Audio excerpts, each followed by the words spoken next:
Cartonization is literally just taking item dimensions for specific items that are going into an order and figuring out the best way to package them. The main drivers have really been trying to figure out labor and like those really heavy dense areas where there's a lot of costs, like picking and put away and those things. Now we're starting to see much more of a shift towards packaging and packing efficiency. 36% of companies right now are saying that packing efficiency happens to be like their top priority. Gen Z is actually changing the way they actually buy things now based on whether or not there is waste within the items that are being shipped and then waste within the packaging. Automation is shifting where kind of the bottleneck happens. So we've improved some of those upstream workflows like picking and replenishment and put away.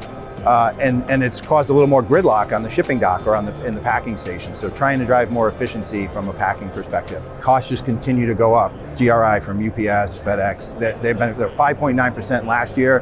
Accessorial charges are going up. Corrugate costs continue to go up. Lastly is kind of the environmental impact. There's some regulations and stuff that are starting to come out. Europe just came out with one called the Packaging and Packaging Waste Regulation. And then states are starting to adopt some things. So we're starting to see a lot of pressure from the environmental impact and sustainability side.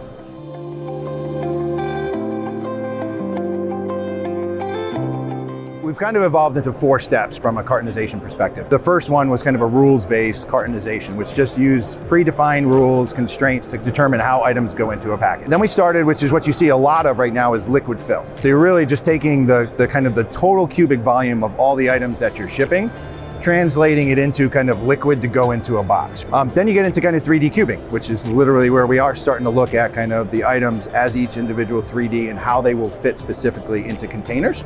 And lastly, this is something that we're really focused in on at Paccurate, is 3D cost aware, right? And this is where we're looking at kind of the 3D cubing, but also including things to optimize labor, materials, and shipping costs in real time.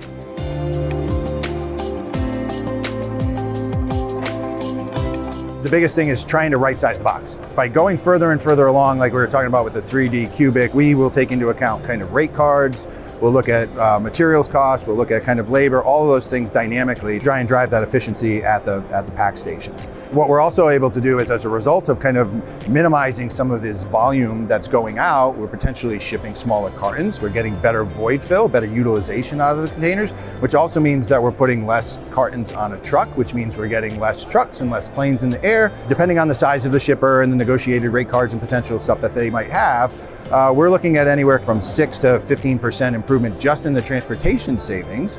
And then on top of that, because we are going to right size the box, we are going to make sure that we've got less void fill, we're saving materials of anywhere from 15 to 25% for shippers as well.